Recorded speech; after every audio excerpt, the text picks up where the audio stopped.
유럽 종교가 부패하고 독일 종교가 기독교가 부패한 1517년대 마틴 루터는 두 가지 왕국설을 주장했습니다. 그 두 왕국설은 훗날 많은 그리스도인들의 큰 감동을 가진 귀한 말씀인데요. 하나, 우리가 살고 있는 이 지역이 왕국이다. 하나님이 우주 만물을 창조하시고 또 천체의 세계를 만드시고 자연의 세계를 창조하시고 인간을 창조하신 하나님, 또 그 하나님은 인간으로 하여금 이 지구촌, 하나님이 만든 땅, 우리가 존재하고 살고 있는 이 살아가는 땅이 왕국이다. 하나님이 세운 통치다. 그렇게 언급하고 있습니다. 여러분, 우리가 살고 있는 이 지구는, 저와 여러분이 존재하는 이 지구는 영원하지는 않습니다. 사람의 생명이 영원하거나 국가의 권력이 영원하거나 부가 영원하거나 건강이 영원한 것이 아니라 유한하다. 하나님이 비록 만든 이 왕국이지만은 그 나라는 한시적으로 때가 되면 사람은 죽을 수밖에 없다. 유한하다. 그래서 우리가 살아가는 삶을 그리스도 안에서 누려라. 이렇게 말씀하고 있습니다. 또 하나의 왕국설은 그리스도인들이 만약에 이 땅에서 살다가 죽으면은 우리는 어디로 가느냐 하는 거죠. 이 땅은 영원히 존재하지 않는 건데 사람이 태어나 살다가 유한성 있게 어느 때가 돼서 사람의 생명이 다하면은 더 이상 존재하지 않는 죽음이 온단 말이에요. 그러면 죽음 후에 펼쳐질 이 사후의 세계는 어떤 건가? 마틴 루터는 또 하나의 왕국이 있다. 그 왕국은 하나님의 나라다. 성경에는 천국이다. 그는 하나님의 영원한 나라다 선포하고 있습니다. 그 나라는 특별히 여러분 예수 그리스도를 영접하고 죄를 회개하고 구원받은 사람, 이 땅에 그리스도인이든 그리스도인이 아니든 기독교인이든 비기독교는 상관없이 한 번의 인생은 죽습니다. 근데 특별한 은혜로 예수 그리스도를 믿는 구원받은 백성들은 영원한 하나님의 나라, 그 왕국이 준비되어 있다. 우리가 살고 있는 이 땅은 한계성이 있고 유한성이 있지만 그러나 하나님의 나라는 영원하다. 영원한 생명이 있다. 이렇게 언급해서 말씀했습니다. 여러분, 죽음이라는 것은 죽음 앞에서 장사가 어디 있겠습니까? 젊은 사람이든 나이 든 사람이든 연로한 사람이든 이 땅에 영원히 존재하고 영원한 가족을 이루어서 여러분이 꿈꾸고 희망하고 그 행복을 영원히 유지하면 얼마나 좋겠습니까? 그러나 유한하다. 누구에게든지 죽음이 찾아올 수 있다고 하는 겁니다. 얼마 전 우리 교회에 고 김용삼 집사님은 참 좋은 분이세요. 좋은 분이라는 것은 좋은 인생을 사셔서 그런 거예요. 그래서 코로나 시절 교회에서도 차량 운행으로 열심히 성실하게 이렇게 봉사해 주셨고 또 건강한 모습으로 잘 지내시다가 얼마 전 몸이 좋지 않아서 우리 교회를 오지 못하시고 본인이 살고 있는 동네에 지인이 하는 곳에 가서 예배를 드리고 점심 식사를 하다가 원치 않게 떡을 드시면서 그 떡이 목에 걸렸고 기도를 막혔는지 어느 상황이든지 질식해서 심정지가 왔고 그 이후에 깨어나지 못해서 별세했고 장례를 치른 바 있습니다. 저는 굉장히 충격을 많이 받았어요. 함께 여러분 가족이나 또 지인들이나 혹은 친구들이나 함께하는 사람이 그 공간에 하루아침에 없어진다고 하는 것은 충격이에요. 굉장히 오래 갑니다. 그 여운과 여러분 그 고통은 상당히 오래 가요. 너무너무 아픈 사건이었고 받아들일 수 없는 일이었고 황당한 일이 벌어진 거죠. 그럼에도 불구하고 예수님을 영접한 사람은 이 땅이 영원한 존재의 땅이 아니잖아요. 유한성입니다. 하나님이 우리의 생명을 거둬가시면은 우리는 맡기고 갈 수밖에 없는 인간의 연약성, 인간의 존재의 약함성인 거죠. 그럼에도 불구하고 집사님의 생명은 영원한 하나님 나라에 가서 안식과 평안이 임한 줄로 믿습니다. 저는 지난주에 또 하나의 죽음 사건을 보면서 충격을 금할 수 없는 건데요. 우리 지방 내에 서울 북지방 지방 내에 제자들 교회라고 하는 양주에 있는 교회입니다. 우리 성결교단의 교회인데 그 목사님이 김남진 목사님이라는 분인데 굉장히 좋은 목사님이에요. 제가 또 아끼고 있는 후배 목사님 중에 한 분인데 다양한 재능을 많이 갖고 있는 목사님이고 음악이면 음악, 기타 뭐 여러 가지 악기를 잘 다루고 그다음에 운동도 너무너무 잘해서 서울 북지방 축구 대표 목사님이기도 하고 교단 대표로 저와 함께 오랫동안 손발을 맞추고 그 눈빛만 봐도 운동장에서 오랫동안 그 운동을 해왔기 때문에 잘하는 목사님이세요. 코로나가 닥쳤고 이번 사역은 그 신천지에 빠진 교인들을 다시 전도해서 그 사람들을 훈련시켜서 교회의 건강한 그리스도인들로 만드는 그 역할에 특수하게 사역을 하시는 목사님이거든요. 이건 실력이 없으면 여러분 진행할 수 없는 일입니다. 그 일을 오랫동안 잘 감당했는데 코로나가 닥치고 작은 교회들이 문을 닫고 힘든 가운데 이 목사님은 이제 먹고 살기 쉽지 않으니까 그래서 일을 다녔어요. 근데 무슨 일을 다냐면은 벽돌 쌓는 일을 다닌 거죠. 근데 목사님들이 세상적으로 살지 않기 때문에 뭐 하나에 꽂히면은 죽기 살기로 그거 하는 거야.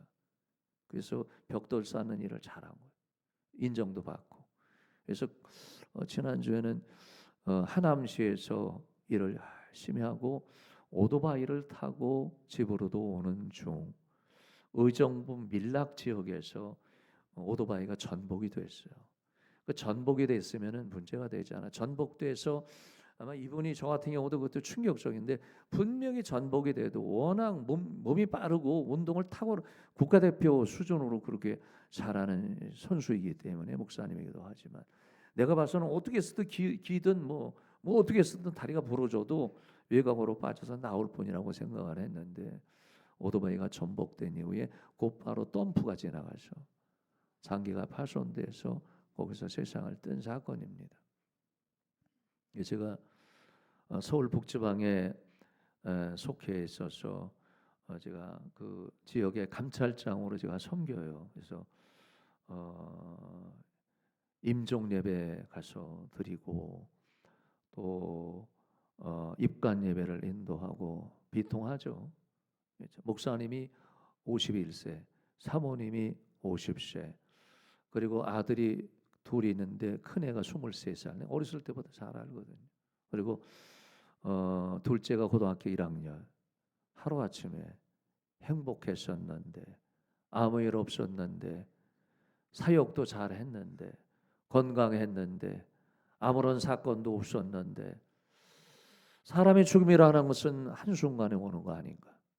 어느 순간에 예상치 못해서 어느 순간에 도적같이 찾아오는 것이 인간의 죽음이 아닌가 하는 처절한 고백을 드리지 아니할 수 없습니다. 그래서 저도 예배를 침례하면서 얼마나 비통했는지 이루 말할 수 없고 인간의 죽음 앞에 참 무상하다. 죽음이 인간의 생명의 한순간이 무상하다는 생각을 갖게 됩니다. 어제는 저희가 여러분 우리 지역에 월곡 일동 주민 총회를 저희 교회에서 했습니다. 이 교회 뒤편에 있는 동네, 이쪽에는 뭐 두산이나 레미안이나 등등 뭐 이렇게 아파트도 여러 곳에 있지만 이 주민들이 저희 동네에 사는 주민들이 2만 4천 후반대, 그러니까 한 2만 5천 명 정도 살거든요. 사는 동네에 1년에 한 번 주민총회를 저희 교회에서 벌였어요. 그래서 주민총회는 아주 뭐 1%인가 몇 프로만 오면은 총회가 진행될 수 있는 법안이 있더라고요. 그래서 주민총회 하니까 동네 주민들이 얼마나 많이 오는지 몰라요. 여러분 이 예배당에 어제도 많은 분이 오셨지만 앉을 자리가 없어서 전부 다 바깥에서 아니면 유아 보호실에 사람들이 뭐 가득가득. 저는 그거 보면서 하나님 우리가 이렇게 부흥되게 하옵소서 그런 생각이 들 만큼 이렇게 하고 여러분 제가 이 주민총회 하면은 나한테 주어지는 시간이 딱 5분 정도가 있어요. 성암중앙교회 담임 목사님이 나오셔서 인사 말씀 있겠습니다. 진행을 하면은 제가 5분 동안에 얼마나 많이 준비하는지 몰라. 주민들을 위해서. 그래서 어제도 제가 이제 교회를 소개하고 그다음에 교인들 여러분들이 오신 거 환영의 말씀드리고 또 1층에 카페 여러분이 오시는 동네 분들이 사용하시면은 수익금으로 어려운 일 또 좋은 일에 쓰겠다 하는 등등 이야기를 하고 동네 주민들이 제가 이렇게 얘기했습니다. 나는 하루의 일정은 새벽 3시 30분에 일어나서 씻고 교회 와서 5시에 새벽 예배를 드리고 새벽 예배 후에는 7층 우리 교회가 7층 8층 이렇게 되는데 옥상에 올라가서 월곡동 월곡동을 위해서 손 올고 여러분들의 안녕과 건강을 위해서 기도한다고 제가 얘기하니까 일시에 모든 사람들이 박수를 치고 그래서 여러분 제 애가 이제 동네 주민들한테 많이 알려줬어요. 그래서 그리고 이번에 이제 이 성북구청장이 이승노라고 하는 이 구청장님이신데 참선을 했습니다. 이분이 어제 이제 나와서 얘기하더라고. 무슨 얘기를 했냐면은 이제 비전에 대해서 얘기하고 그분이 참 크리스찬이기도 해요. 저는 그게 제일 마음에 들고 굉장히 구수해 사람이 까칠하면은 주변 사람이 웃잖아요. 이분이 굉장히 구수해 사람들이 보편적으로 좋아하는 것 같아요. 그러니까 삼선을 하고 한 70% 가까이 압도적으로 인정을 받는 거는 그거는 뭐 정치적으로 여야를 떠나서 충분히 그런 삶이 있으면 사람이 인정을 받아. 그렇기는 한데 그분이 그러시더라고요. 오면서 자기가 여기 이제 월곡동 주민총회를 리더하기 위해서 오는 중에 이 현대백화점 앞에서 어떤 일이 벌어지냐면은 벤츠 승용차가 이 가드레일을 들이밟고 날아가지고 상대 저쪽으로 그냥 날아간 거예요. 그래가지고 휴지 조각 쳐낸 거 벤츠가. 그래서 그거가 어떻게 됐는지도 모르고 지금 와 있다. 그러니까 그분이 그러더니 첫 번째도 안전, 두 번째도 안전, 세 번째도 안전. 사람이 어느 순간에 잘못될 수 없는 거예요. 내가 차가 좋다고 해서 사고 안 나나? 내가 차가 열악해서 사고 안 나나? 안 해요. 그러니까 여러분 사람의 생명은 순식간에 사라질 수도 있어요. 한 가지 말씀드린 거는 우리 교인들 중에서 제가 이제 오토바이나 자전거 타시는 사업하시는 분들 죄송하지만은 웬만하면 오토바이 타지 마세요. 부탁드립니다. 웬만하면 자전거 타지 마세요. 제가 뭐 사건 많이 봅니다. 한 번 사고나 그러면은 얼마나 끔찍한지 몰라요. 순간적입니다. 그러니까 매사 나도 안전하는 게 중요해요. 그다음에 여러분이 차를 운전할 때도 차 안에서 절대로 싸우지 않기를 예수님 이름으로 축원합니다. 차 안에서는 끝까지 절제해야 돼. 그리고 옆에 계시면 아내분들에게 제가 다시 한번 말씀드립니다. 저 보세요. 정말 말씀드리지만 성질 나게 하지 마시고 오른쪽 라이트 왼쪽 라이트 죄집 얘기하는 거 아니에요.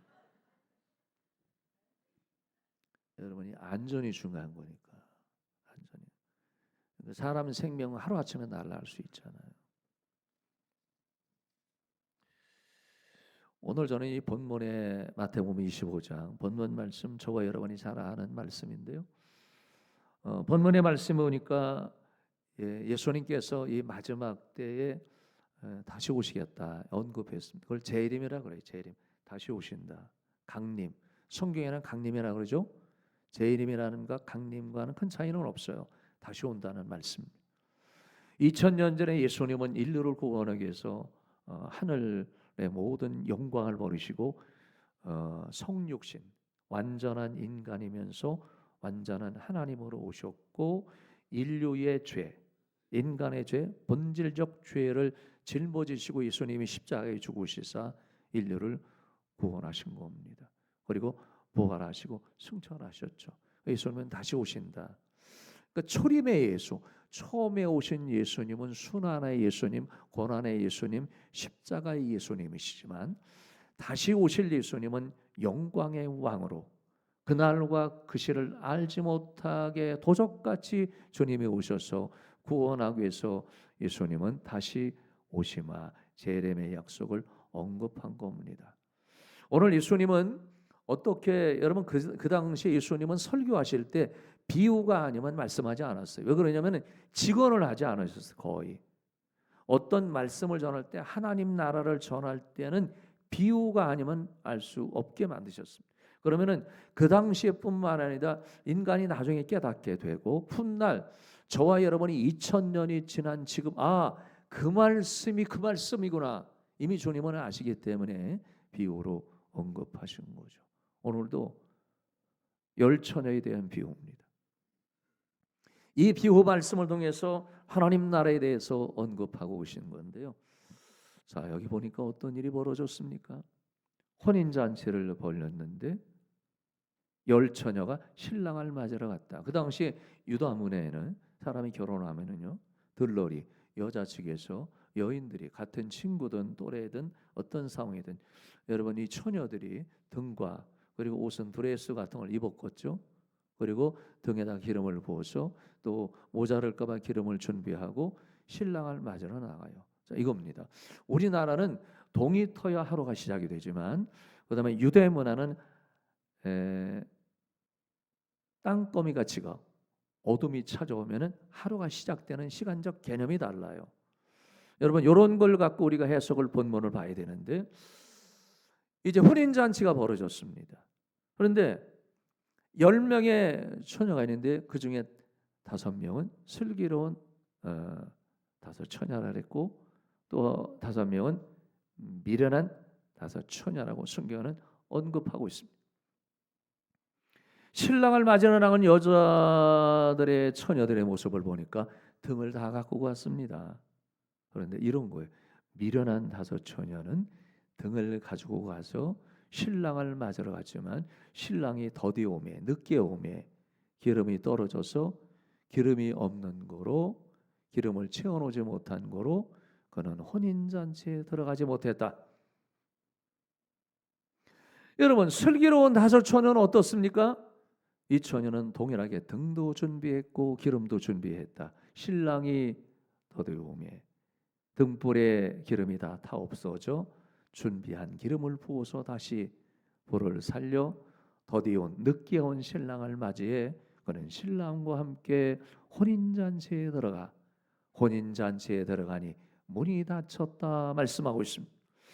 여러분 이 사건은 이런 거예요. 여러분 성경에 보니까 신랑은 예수 그리스도를 상징하는 겁니다. 그리고 열처녀는 예수님을 영접한 그리스도인들을 상징하고 있습니다. 또 하나는 등의 기름은 성령을 상징하는 거예요. 또 다른 거는 혼인잔치는 영원한 하나님 나라를 예고하고 있습니다. 누가 천국 가느냐? 지혜로운 다섯 처녀가 하나님 나라에 들어간다. 여러분, 우리가 성령을 받아야만이, 기름을 준비해야만이 하나님 나라에 들어갈 수 있고, 예수님이 다시 오실 예수님은 어느 시, 어느 때, 어느 날 예고하지 못하지만 오신다. 다시 오신다. 왕의 모습으로 온다. 만왕의 왕으로 그리스도인들을 여러분 부르러 오신다고 말씀하고 있습니다. 오늘 본문의 말씀 보니까 마태복음 25장 13절 말씀에 보면은 그런즉 너희가 깨어 있으라. 너희는 그날과 그때를 알지 못하리라. 준비하라. 한번 따라합니다. 준비하라. 사람은 오늘 본문에는 세 가지 준비하라 그랬습니다. 하나, 죽음을 준비하라. 오해 마세요. 착각하지 마세요. 사람은 죽습니다. 사람은 누구나 죽습니다. 여러분의 지인도 죽고 세상에 영원히 존재하는 사람은 아무도 없습니다. 이 땅에 오실 그리스도를 여러분 기대하면서 우리는 다시 오실 주님을 재림을 앙망하면서 나도 죽을 때가 오겠구나. 저는 살아가면서 저희 부모님이 세상에 죽는다는 건 꿈에도 생각하지 않았어요. 아버지가 코 골고 잠을 자면 이렇게 찔러봤어요. 잘못될까 봐. 엄마가 낮에 학교 갔다 와서 낮잠을 주시는 거 보면 내가 이렇게 만져봤어. 혹시 잘못되는 거 아닌가. 우리 부모님이 세상을 뜬다는 건 나는 꿈에도 생각해 본 일이 없었어. 가시더라고요. 한순간에. 사람의 죽음이 여러분 누구에나 찾아오는 것입니다. 사랑하는 남편 영원할 것 같잖아요. 먼저 가잖아요. 사랑하는 아내 영원히 내와 함께 같은 시간에 같은 때에 여러분 결혼해서 인생 살다가 한순간에 동일한 시간에 동일한 목표를 가지고 살다가 가면 얼마나 여러분 꿈 같고 좋겠습니까? 한순간에 가잖아요. 요즘에는 사람 중병에 걸리거나 중한 암에 걸리거나 죽으면은 저 유럽의 한복판 스위스에 가가지고, 스위스는 여러분 국가적으로 안락이 가능하잖아요. 그렇게 마지막 인사하고 스위스의 그 아름다운 산에서 그 지역에서 죽는 사람도 있어. 사람 죽는 거 순간적인 거죠. 여러분 나이와 상관없이 인간의 죽음은 도래할 수 있습니다. 예수님께서 여러분 오늘 본문에는 너희가 죽음 때를 준비하라. 생명은 영원하지 않다. 여러분 창세기 보면은 하나님께서 흙으로 사람을 지으시니 그 후에 생기를 불어오니 생명이 되었다. 사람이 목숨 숨 쉬는 거 여러분 오늘도 이렇게 숨 쉬는 거 기적이에요. 네? 여러분 기적입니다. 지금 이 월드컵이 오늘 다 떨어져서 기분도 나쁘긴 하지만은 0.01%도 여러분이 저기 생존이 가능한 게 월드컵이었지만은 사람의 생명은 여러분 영원히 0.01% 보장될 수 없는 거예요. 한순간에 죽는 거죠. 사람이 생명에 대해서 호흡한 것도 하나님의 은혜입니다. 근데 사람이 죽으면 흙으로 가요. 흙으로 왔으니 흙으로 가라. 말씀드린 것처럼 흙이라고 하는 거는요. 번역에는 영어 성경에는 더스트라는 단어를 쓰는데 이거는 미세먼지다. 사람이 죽으면은요 화장터에 가서 화장을 해. 그거를 납고를 해서 부수면은 손바닥 걸려서 그게 인간의 육체예요. 여러분들의 아름다운 미모 한순간이야. 인간의 남성의 젊음, 지식, 무용지물이지. 인간의 생명. 그래서 바울 사도는 예수 그리스도를 영접하고 은혜를 경험하고 성령을 경험한 여러분이 바울 사도는 그가 복음을 전하는 사람이 된 이후에 뭐라고 말씀했냐면 내가 사나 죽어나 내 생명은 주님의 것이다. 내가 살아도 주를 위해 죽어도 주를 위해 살리라. 이 믿음 갖기를 축원합니다. 두 번째 오늘 본문에 보니까요. 재림에 대한 교훈은 성령을 준비하라. 성령의 사람이 되라. 여러분, 우리가 이 땅에 살면서 가장 귀한 거는 여러분이 예수 믿은 거예요. 여러분이 예수 믿고 구원받은 것을 기뻐하셔야 돼요. 내가 예수의 보혈의 은혜로 새 사람이 됐고, 여러분, 내가 버러지 같고 이사야에 보면 내가 지렁이 같다 그랬는데 우리가 하나님 없이는 그런 인생이에요. 인생이 어디서 와서 무엇을 하다가 어디로 가지 모르는 것 때문에 사람은 방황하고 여러분 고달프게 살아가는 거예요. 본질적 사람은요, 돈이 있으면 만족할 것 같으죠. 명예가 있으면 만족할 것 같으죠. 인간의 탐욕은 끝이 없어. 사람의 만족은 어때? 신 그리스도를 영접했을 때 만족하는 거예요. 내 안에 성령을 체험해야만이 만족하는, 그게 인간의 본질적인 거예요. 예수님을 개인적으로 죄를 회개하고 그리스도를 내 마음에 영접해서 하나님의 자녀가 됐다는 확신을 갖고 여러분 성령 체험이 있는 사람, 하나님은 준비하라는 거예요. 성령 체험이 얼마나 귀한지 몰라요. 우리가 하루하루를 살고 한 주간을 살면서도 마치 사는 것이 말이죠, 태평 회리바람처럼 빨리 가. 그죠? 살면 더 그러죠. 저는 나이가 들면은 세월이 늦을 줄 알았어요. 시간이. 연륜이 깊어지면은 세월이 그만큼 세월이 뭐 조절할 줄 알았어요. 근데 여러분 살아가는 세월이 도망가다 못해 뛰어가다 못해 날아가는 거예요. 시간아 잠시 멈춰달라. 그래도 도망가는 거예요. 끝없는 사건과 환경이 바뀌어도 세월은 도망가는 거예요. 오늘 주님은 이 재림 얘기를 그 비유로 예표하면서 성령으로 준비하라. 성령의 사람이 되라. 육의 사람이 되고 썩은 사람이 되는 것이 아니라 성령의 사람이 되라고 말씀하는 거, 그리고 성령 충만한 사람이 되어야 될 줄로 믿습니다. 우리가 살아가면서 여러분 내 안에 뭐가 충만하느냐, 이게 인생의 삶의 꼴이에요. 하나님 앞에 하나님, 내가 성령의 사람이 되게 해주세요.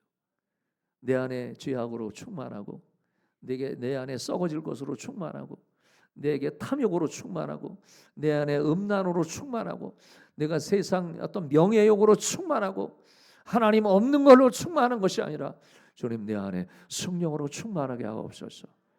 주님 오실 때 여러분 주와 함께 들림을 받을 줄로 믿습니다. 세 번째, 오늘 주님이 재림을 언급하면서 뭘 준비하느냐? 기도를 준비하라. 기도하라. 만약에 우리가요, 여러분 기도는 기도한다고 얘기한다고 기도하는 게 아니라 정말 기도하는 사람이 돼야 돼요.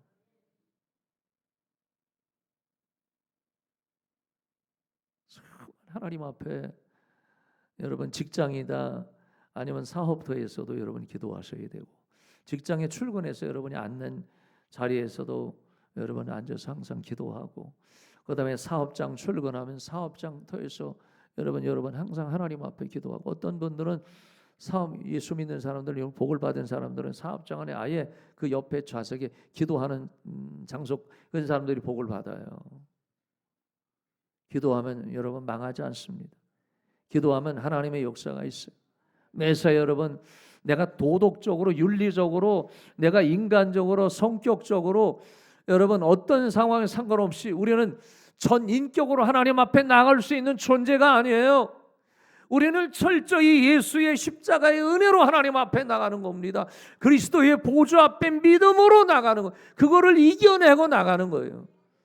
여러분 나를 비춰보니까 하나님 앞에 못 나가잖아요. 얼마나 부끄럽습니까? 그러나 믿음이에요. 믿음으로 하나님 앞에 기도하는 거죠. 그래서 사무엘 선지자는 하나님, 나는 기도 쉬는 죄를 범하지 않겠다 그랬죠. 기도 쉬는 게 죄입니다. 기도를 멈추는 게 죄, 다른 게 죄가 아니라 하나님하고 영적 관계가 불통하는 게 죄예요. 하나님 없이 사는 게 죄입니다. 하나님을 신뢰하지 않는 게 죄예요. 하나님을 100% 의지하지 않는 게 죄예요. 여러분, 기도하면은 내 영혼이 사는 겁니다. 주님이 언제 어느 시에 오더라도. 그 옛날에 여러분, 한국교회 초창 게 예수 믿는 우리의 선조들은 그런 노래도 있잖아요. 구름이 떠서 오면은 우리 주님이 언제 재림하실까? 바람이 불면은 그 바람을 타고 주님이 언제 재림하실까? 비가 오면은 빗줄기 속에서 우리 주님이 언제 재림하실까? 해가 쨍쨍하면은 우리 주님이 이때는 오시지 아니할까? 옛날 분들은 그렇게 믿음을 지켰던 거예요. 주님 다시 오십니다. 우리가 오늘 이 열천의 비유 사건을 통해서 하나님, 내가 준비하는 자가 되게 해주시고 주님 앞에 올곧게 믿음을 지켜나가게 하옵소서. 이 믿음 여러분이 갖기를 예수님 이름으로 축원합니다. 지금은 우리 주 예수 그리스도의 은혜와 하나님 아버지의 무한하신 사랑하심과 성령의 감화감동 교통 충만한 역사하심이 재림의 주 다시 오실 예수님을 준비해서 성령을 받고 주님을 대망하며 기다리겠습니다. 믿고 나가는 모든 주의 백성들 위에와 가정과 생업 자녀들 위해, 그리고 한국 교회 위에, 이 나라의 민족 위에 영원히 함께 하시기를 간절히 축원하옵나이다. 아멘.